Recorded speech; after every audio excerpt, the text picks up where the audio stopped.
Assalamualaikum warahmatullahi wabarakatuh. Perkenalkan, saya Muhammad Irfan Lutfi. Saat ini saya mengajar di SMP Islam Gadusari, Kabupaten Trenggalek, Provinsi Jawa Timur. Dan saat ini saya tercatat sebagai mahasiswa PPG dalam jabatan kategori 2 jurusan Bimbingan dan Konseling tahun 2022 LPTK Universitas Negeri Surabaya.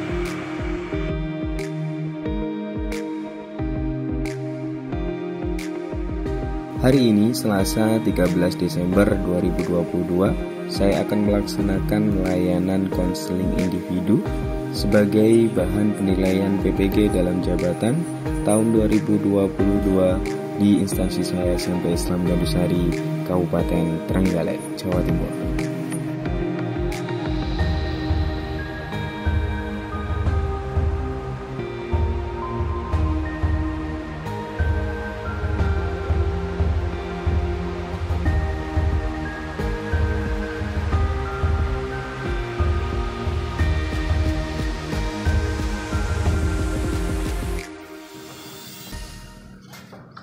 Assalamualaikum.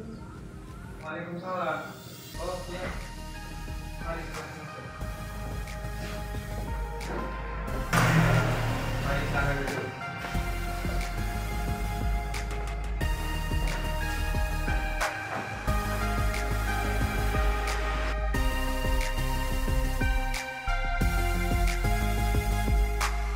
Askina, kelas apa sama? Kelas 8A. Kelas 8A. Askina 8A. Tumben kok hari ini datang ke sini? Saya tadi diminta sama wali kelas saya, Pak. Oh gitu. Tahu kenapa? Nggak tahu. Nggak tahu. Ini tadi sudah istirahat ya? Sampun. Sudah. Tadi sudah ke kantin beli makan? Sudah. Sudah. Makan apa? Makan jajan. Jadi gini, Askina, sebelumnya kemarin kan saya juga dimintai tolong sama wali kelasmu. Akhir-akhir ini ada hal-hal yang menurut kamu berbeda enggak dengan kamu yang sebelum-sebelumnya? Kalau menurut saya sih ada, Pak, ya. Saya merasa tidak semangat seperti dulu lagi. Tidak semangat gitu ya. Wali kelasmu kemarin memang sedikit bercerita kepada saya terkait hal-hal yang terjadi dengan kamu di sekolah. Di antaranya seperti yang kamu sebutkan, kamu ketika di kelas itu kayaknya kok ngurung. Oke, hari ini kamu diminta oleh wali kelas untuk datang ke sini. Yang jelas, kalau kamu mungkin belum paham, mungkin maksud dari wali kelasmu untuk menyampaikan apa sih, atau mungkin kenapa sih kamu kok akhir-akhir ini menjadi seperti itu. Mungkin seperti itu ya. Nah, tapi sebelumnya gini, mungkin kalau sampean coba angkat. Nah, satu tangan coba. Nah, misalkan kamu ngangkat ini ya, selama 1 jam, kira-kira kuat atau enggak? Tidak. Tidak? Kalau mungkin 2 jam? Tidak. Nah, kalau mungkin 24 jam?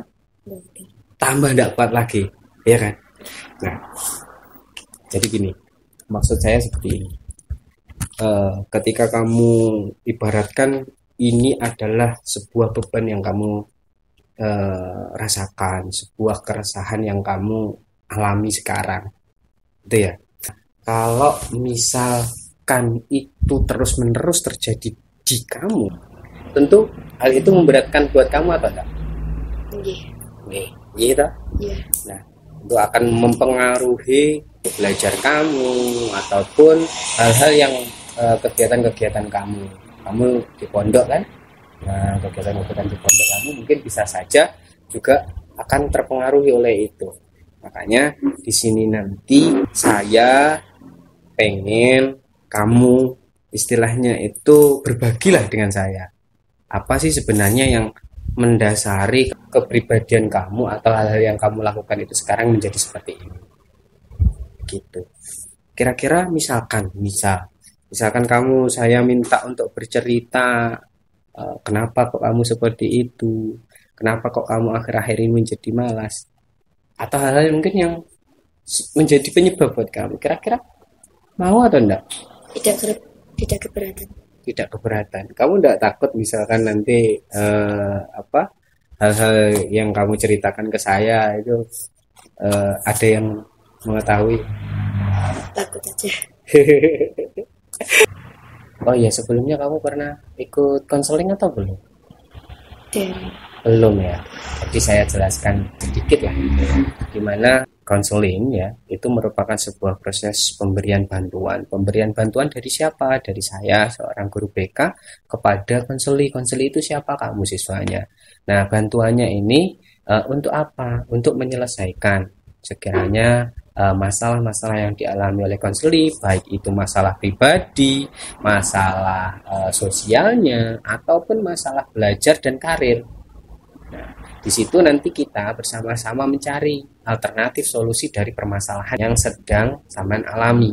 Jadi itu nggih. Dan saya sebagai guru BK wajib untuk merahasiakan segala informasi yang saya terima dari kamu. Kamu tidak perlu khawatir, jadi kamu tidak perlu istilahnya takut gitu. Oke, kalau tadi kamu bercerita, kamu akhir-akhir ini kurang semangat belajar. Oke. Nah, kira-kira kalau menurut kamu, kenapa hal itu bisa terjadi? Karena kalau saya seperti meraih juara itu sama ibu kayak bukan diberi semangat. Kamu belajar, tapi kayak bukan diberi support, bukan diberi semangat. Tidak diberi support oleh orang tuamu. Lah kamu di pondok, ibumu di rumah kan? Maksud kamu tidak diberi support itu seperti apa? Kan contohnya kalau lainnya itu kalau jadi ke pondok kan disemangati, tapi kalau beda Pak, bukan diberi kata semangat pun tidak ada. Contohnya?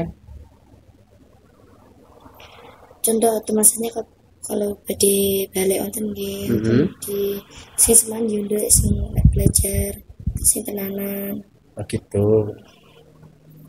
Jadi kamu itu merasa tidak ada support dari orang tua kamu ketika kamu mau berangkat atau mungkin sudah di pondok, mungkin kan pernah juga di Sambang gitu nggih? Nah, di situ kamu melihat orang tuamu itu kurang support dengan kamu. Nah, mungkin kejadian-kejadian lain selain itu, misalkan selain kata-kata semangat, hal-hal lain yang sekiranya menjadikan kamu kok semakin seperti ini gitu loh. Kalau saat saya meraih juara, Putin Pati bangga banget loh. Pernah seperti itu? Kapan itu terjadi? Banyak. Contohnya saat saya juara CC Cita Cermat, itu kan kalau tunjukkan piagam. Kalau tunjukkan itu, alhamdulillah kalau menang juara CC juara 2. Cita Cermat. Kalau pengen piagam itu kalau pajang tentang kamar kalau kado sejarah rencang. Ya. Tapi juara saya itu setelah disemenai, lemari aja. Simpan di lemari aja. Kapan itu terjadi? Saat kelas 7 nih. 7. Oke. Oh, kemarin kamu dapat juara Cita Cermat di mana? Di pondok. Oh, di pondok. Gitu. Nggih.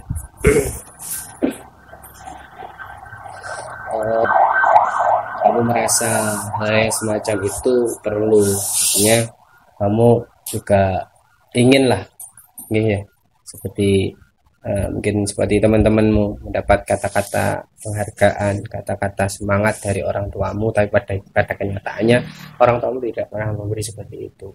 Gitu. Pantesan, padahal gini loh, kalau melihat kamu kemarin kelas 7 di kelas, kamu juga rajin, tidak ada masalah buat kamu. Tapi saya juga merasa di kelas 8 ini kok akhir-akhir ini kayaknya kamu ketika pembelajaran juga kayak murung kan gitu kan ya. oh ternyata selama ini seperti itu. Nggih. Mungkin terus kalau misalkan kamu diberikan harapan kamu itu seperti apa? Apa yang ingin kamu pengenkan biar kamu itu apa istilahnya bisa membalikkan semangat belajar kamu. Apalagi ini kan sebentar lagi juga mau ujian. Kalau misalkan kamu terus seperti ini, kira-kira baik enggak buat kamu? Tidak. Enggak kan? Apalagi dengan tugas-tugas yang menumpuk. Kira-kira tambah beban atau enggak? Iya. Nah, berarti kan kamu harus mengembalikan semangat kamu lagi toh. Nah, kira-kira misalkan kamu diminta untuk membalikkan itu, apa yang kamu inginkan gitu? Ya, disemangati, diberi support, kemudian oleh menyamakan dengan kasih sayang kali saudaraku. Oh, kamu punya saudara? Iya. Sama gitu ya, sama misalkan sama kakak atau adik? Kakak. Jangan sama kakakmu, kamu ya kalau bisa sama gitu loh ya. Maunya kamu seperti itu. Ya dengar-dengar di pondok kan juga kamu juga mau ini apa? Imtihan. Ntar lagi kan juga imtihan, kamu harus setoran kan? Iya. Nah biasanya kalau memang di pondok kan seperti itu. Ya kalau misalkan semangat kamu tidak kamu pulihkan kembali secara tidak langsung, itu pasti akan mengganggu kegiatan kamu. Nah, di pondok juga ada hal-hal yang serius. Kira-kira itu penting buat kamu atau enggak? Iya. Penting kan? Nah gini, mungkin untuk pertemuan kali ini ya saya sudah bisa menangkap dari apa yang kamu sampaikan ya. Intinya kamu merasa bahwasanya orang tuamu itu kurang peduli, kurang sayang buat kamu, ya kan? Terus istilahnya? Ya intinya kamu merasa dibedakan dengan kakakmu secara perlakuan, secara perhatian, gitu ya. Nah akhirnya hal itulah yang menjadi kamu di sekolah kurang semangat belajar, kamu di pondok juga sama, seharusnya ini mau imtihan, ya. Nah nanti kamu di pondok, di pondok silahkan melihat video tentang perjuangan kepompong. Nanti saya share ke pengurus linknya, kamu tonton di situ. Nanti ada beberapa hal di situ yang perlu kamu jawab. Nah di pertemuan depan nanti silahkan disampaikan ke saya. Itu nggih. Nah untuk kali ini saya terima kasih kepada kamu, minimal kamu sudah mau untuk datang ke sini sesuai permintaan wali kelasmu. Nanti juga saya mau koordinasi sama wali kelasmu terkait hal-hal apa sih sebenarnya yang terjadi pada kamu, begitu ya. Mungkin hari ini cukup sekian, kita ketemu lagi di pertemuan selanjutnya. Sekarang bisa kamu kembali ke kelas dulu, gitu ya. Yang penting sekarang masih semangat dulu, mau ujian kok ya.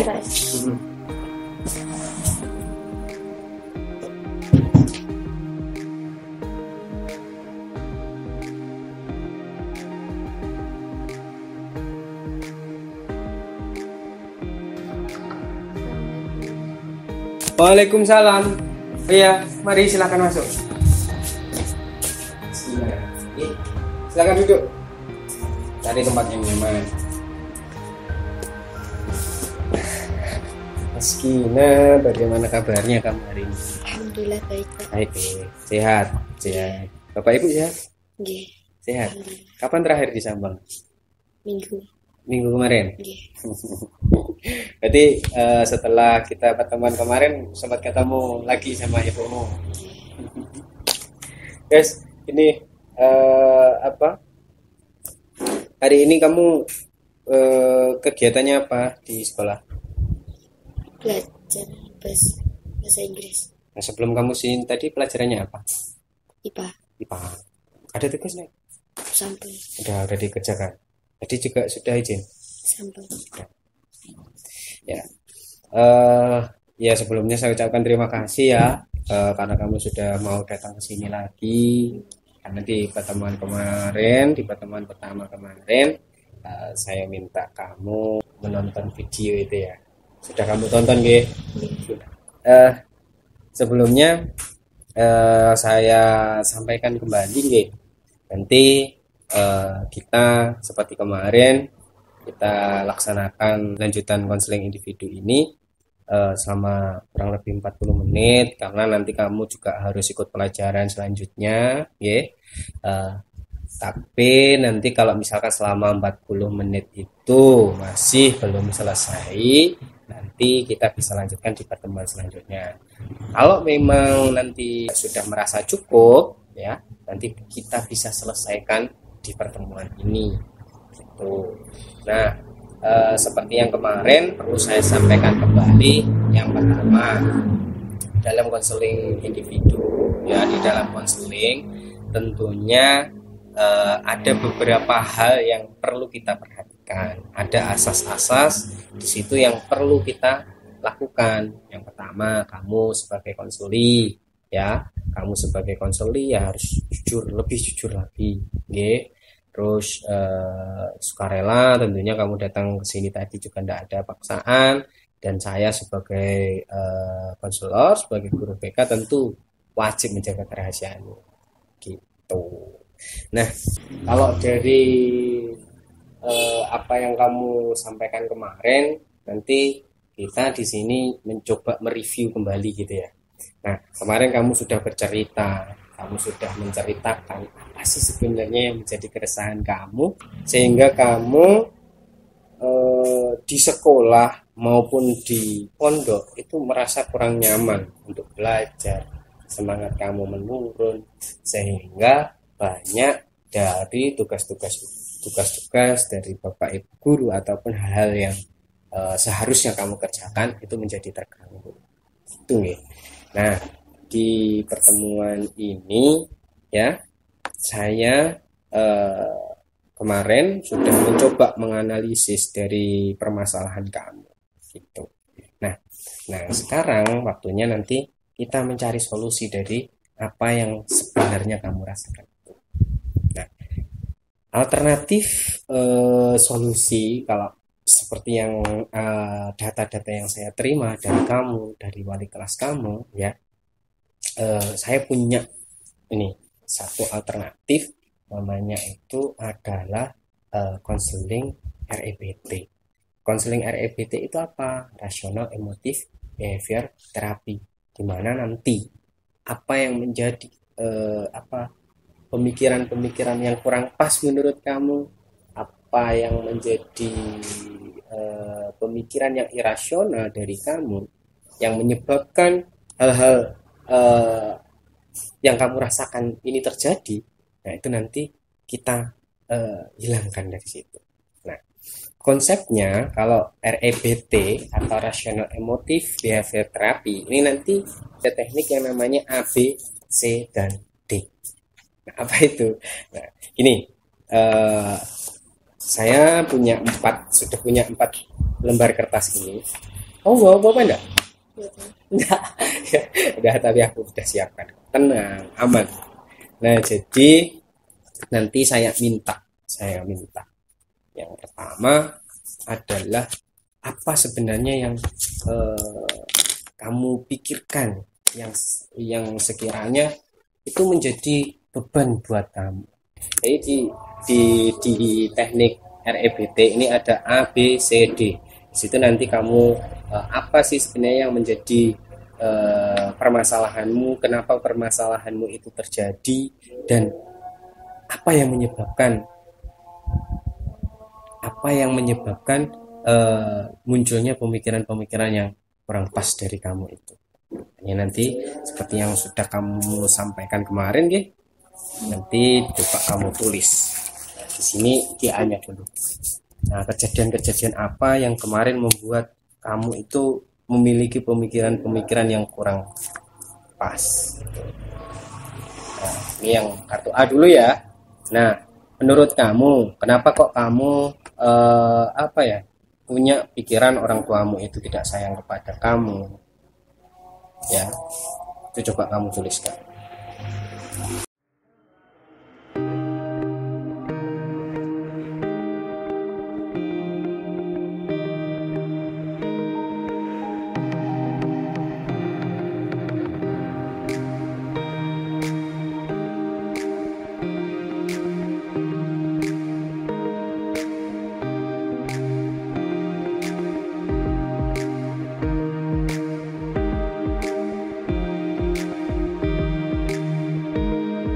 Udah berapa kejadian di sini ya, berapa kejadian yang membuat pemikiran kamu itu jadi kurang ini. Coba ini kalau ini yang pemikiran kamu itu apa sih sebenarnya di sini yang bisa kamu tuliskan? Menurut kamu orang tuamu itu seperti apa? Tidak kurang perhatian gitu ya? Coba ditulis di situ. Kalau menurut kamu pemikiran kamu terhadap orang tuamu sekarang itu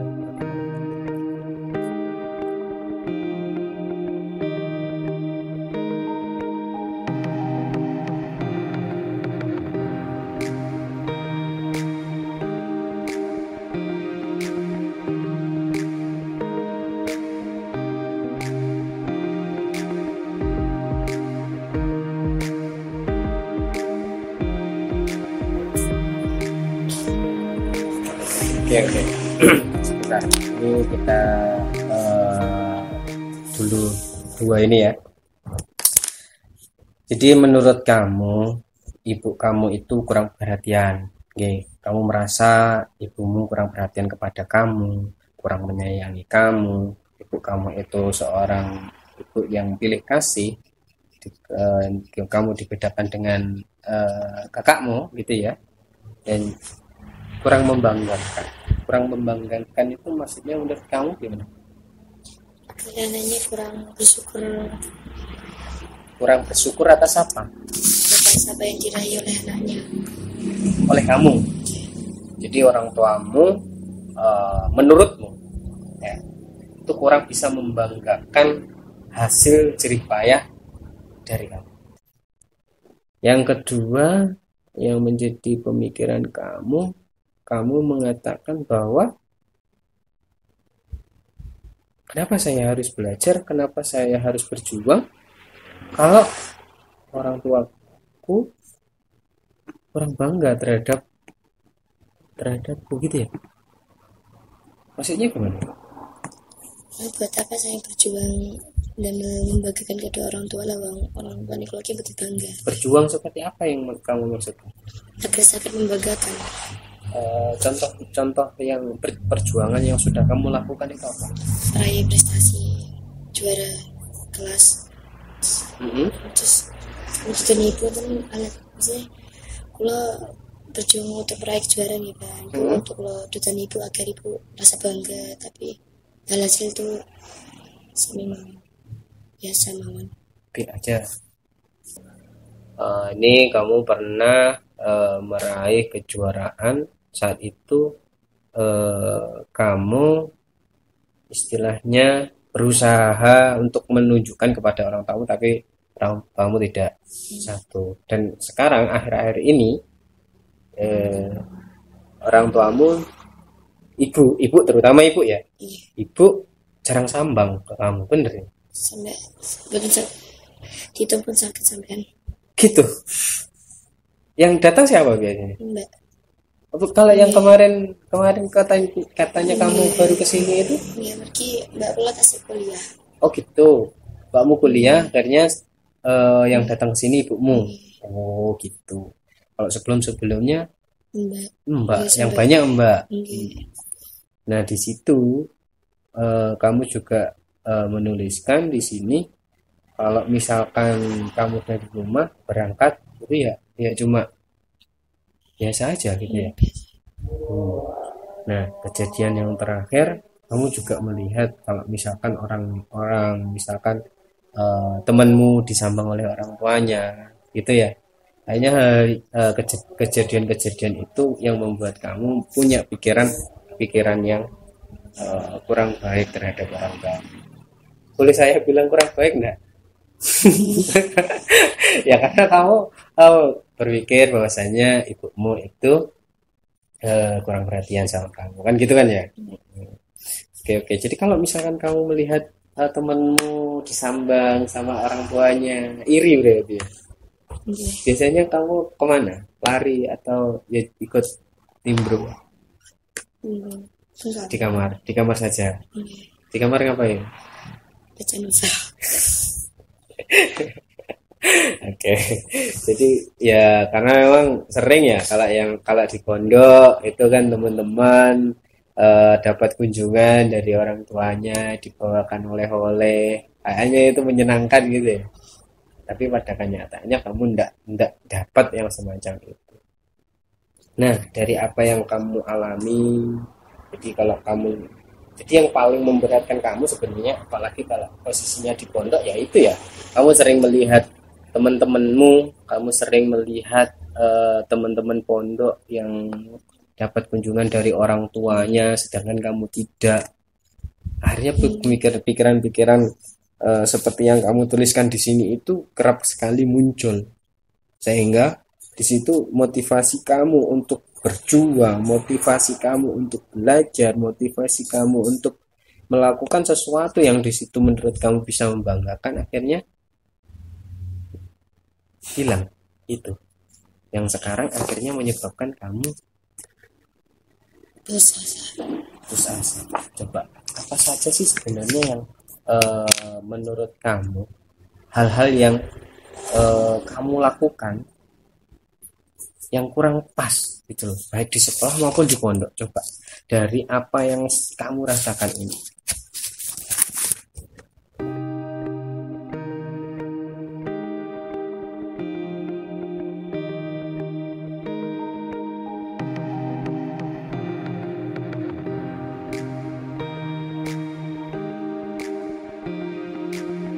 Sudah.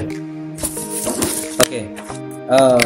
Jadi pertama kamu malas belajar, malas hafalan, malas mengerjakan tugas, malas mutolaah gitu. Dari hal ini tentunya kira-kira konsekuensi yang kamu terima ini baik enggak buat kamu? Apa saja sekiranya yang bisa terjadi jika hal ini terus terjadi kepada kamu?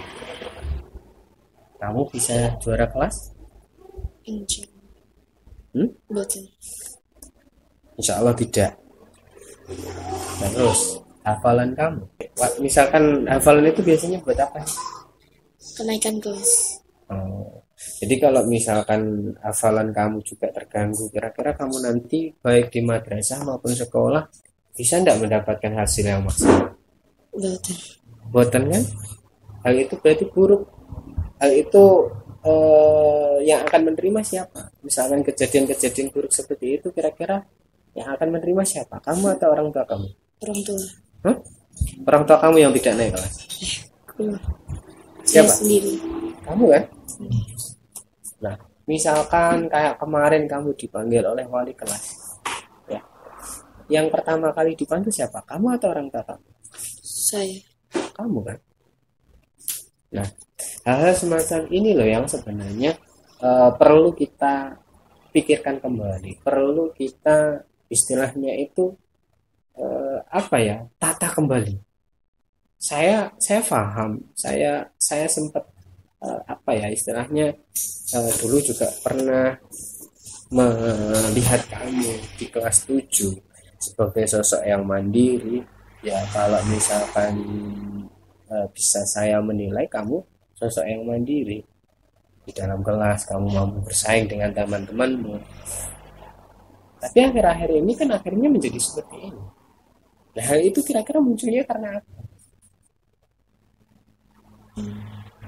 Karena bukan tidak semangat. Karena tidak semangat. Tidak semangat itu muncul karena hal tadi. Iya, dari pemikiran yang menurut kamu ini loh. Jadi pikiran-pikiran yang semacam ini akhirnya yang mempengaruhi kamu. Coba kalau misalkan kamu bisa lebih berpikir jernih lagi, misalkan kamu terus untuk berjuang, ya, kira-kira akan ada ndak orang yang apa ya, mengapresiasi lebih dari orang tua kamu? Kira-kira misalkan kayak kakak kamu kira-kira bangga nggak misalkan punya adik yang seperti kamu, punya prestasi dan sebagainya? Iya kan? Nah, pemikiran-pemikiran yang seperti ini yang sebenarnya harus dihilangkan. Ketika kamu misalkan pikiran ini terus kamu tanamkan di diri kamu, coba kamu lihat, ya, misalkan kayak apa kegiatan kamu jadi terganggu, yang susah tetap kamu sendiri. Misalkan di sekolah kamu dapat prestasi, kira-kira yang menerima siapa? Kamu kan? Misalkan kamu dapat prestasi seperti itu, kamu bangga enggak? Bangga kan? Walaupun kamu tahu sebenarnya ya mungkin pengennya kamu orang tuamu juga ikut bangga. Tapi kalau misalkan kamu boleh lihat orang-orang yang lain yang support dengan kamu, mungkin wali kelas kamu, bapak ibu guru kamu, mereka bangga enggak? Misalkan kamu apa kayak dulu kelas 7 ikut tilawah, itu bisa ikut itu. Dan akhirnya kan banyak orang yang bisa support kamu. Makanya hal yang semacam itu, pemikiran-pemikiran yang salah dari kamu, seperti yang sudah kamu tuliskan di sini, ini perlu kita hapuskan. Yang coba saya pengen yang terakhir ini apa yang sudah kamu pikirkan, apa yang sudah menjadi pikiran irasional buat kamu, coba di sini ubah dengan pola-pola pikir yang baru. Menurut kamu, misalkan kamu diminta menuliskan orang tua kamu itu harus seperti apa, coba? Coba di sini kamu tuliskan dulu.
Oke, sudah. Oke, jadi dari sini saya pengen mengajak kamu untuk yang pertama, ya seperti yang tadi toh. Menurut kamu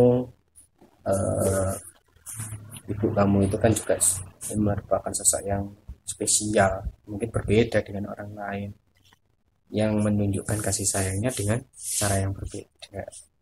Nah, selain itu kamu sosok yang spesial juga kan. Jadi kamu juga sosok yang spesial, yang mampu berjuang walaupun dengan kasih sayang yang biasa-biasa saja.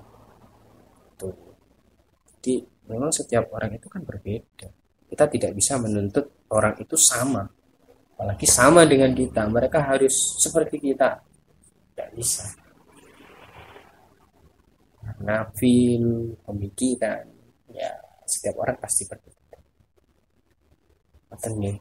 Nah, coba kalau kan di video itu kan juga ada kepompong yang dibantu oleh orang, bagaimana dia lahir, buka sebelum waktunya.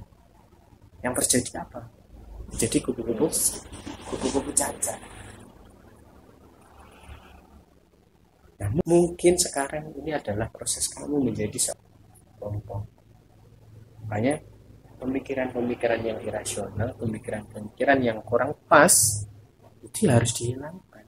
Tujuannya biar apa? Itu merupakan sebuah pelajaran yang akhirnya nanti akan mengantarkan kamu menjadi seperti kupu-kupu yang indah.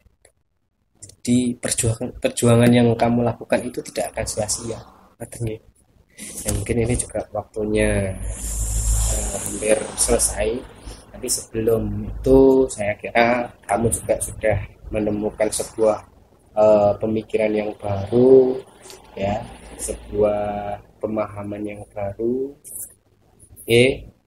Mungkin sebelum kita akhiri ya, saya pengen mendengar hal-hal yang kamu dapat, hal-hal yang bisa kamu sampaikan. Kesimpulan dari kegiatan kita kali ini. Ternyata saya berpikir salah. Ternyata ibu adalah sosok yang spesial, yang tidak sama dengan orang lain, yang menunjukkan kasih sayangnya dengan cara yang berbeda. Dan saya adalah orang yang spesial, bisa berjuang dengan keadaan yang biasa-biasa saja.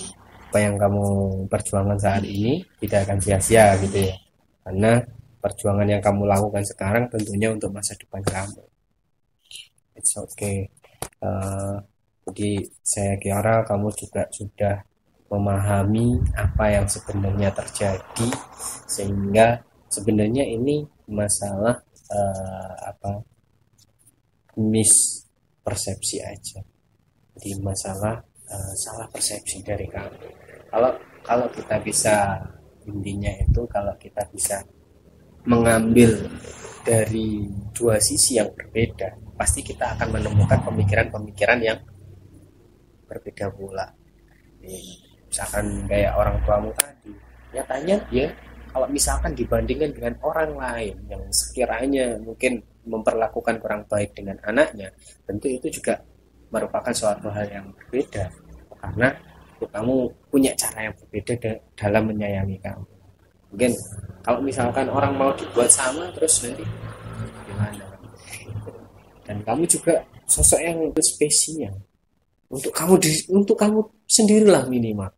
Nah, kalau kamu bisa menghargai diri kamu seperti itu, otomatis dalam kamu berjuang, di dalam kamu memperjuangkan apa yang menjadi cita-cita kamu nanti, tentunya itu akan menjadi support terbesar buat kamu. Mungkin itu saja. Tentunya terima kasih ya. Saya harap atas apa yang kamu sudah lakukan pada hari ini bisa memberikan semangat baru buat kamu, memberikan manfaat yang baru buat kamu, sehingga nanti kedepannya kamu bisa kembali menjadi sosok yang ceria, sosok yang semangat. Ya udah, kamu bisa kembali ke kelas. Oke,